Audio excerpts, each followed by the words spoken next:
very happy for Alodia right now. Marami nagpe-predict magkakaroon siya ng sarili niyang mini convention or a fans day. And ito yung pinaka-dream come true niya ngayon. Okay, I'm very happy for you, Alodia. Thank you, RG. Okay. Now, I think we already had some fans na who wants to ask questions kay Alodia. Magkakataon mo mag-ask ng questions live dito sa fans day ni Alodia. Okay, tell your name. I'm Donna. Good afternoon. Kailan nag-start yung hilig mo sa pagko-cosplay? Or suddenly, gusto ko mag-cosplay. Nag-start yun mga around year 2003. Kasi meron ako join na forum, pangalan niya Anime Club. Doon marami akong na-meet na mga friends na nagko-cosplay na rin. Tapos sabi nila na parang may isang competition of costume, so fashion related to video games din. So sila yung nag-guide sa akin patungo sa cosplay. And then after the first event, sobrang nahiligan na namin kasi masaya siya. Thank you. Thank you.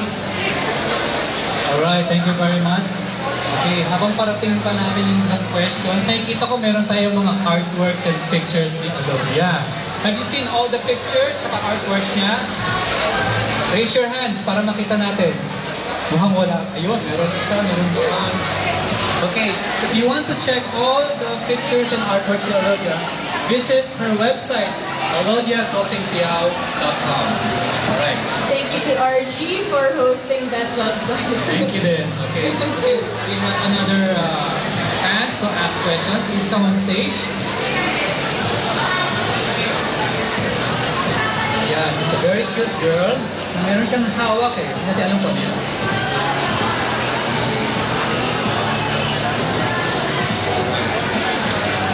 I'd like to ask, since when did you start collecting your figurines? I started collecting just about a year ago, mga November or October last year. So parang just a bit over a year ago, I started collecting figures. It started with a gift from a friend, and then I tried collecting that series, and then my eye got caught by other figures, so dire-diretso na up to now.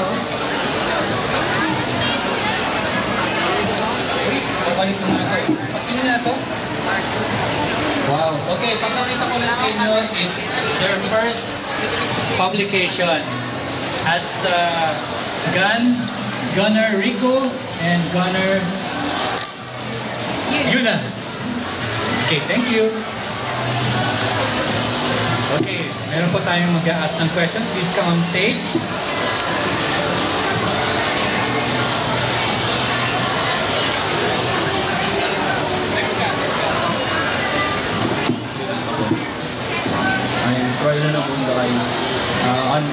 Next year, I will be in second year college associated with computer technology. Can I ask you, are you religious? What? Yeah. Are you religious? Well, kind of, because of my family. We go to mass together and we pray together, so that's why we stay together. Or, yeah, pretty much.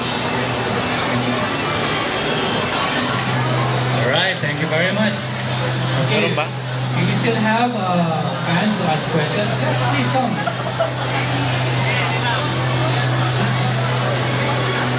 Alright, you say your name. Hello, yeah, I'm Ken. Hi, Jen. This question, why we should play ZX Online? Well, ZX Online is truly a unique game because with this game, it has a Chinese genre which hasn't been done before. So the costumes, as you can see, which is very Chinese inspired, is really nice to see and to attain within the game. You can purchase gold ingots to get really nice items, and then there are quests and a lot of really fun players all around it. And guys, wala na online yung ZX. Yeah! Wow, okay, great. Maglalaro na siya ng ZX Online. Very good. Gusto na ma-play ko ngayon. Iba lang niya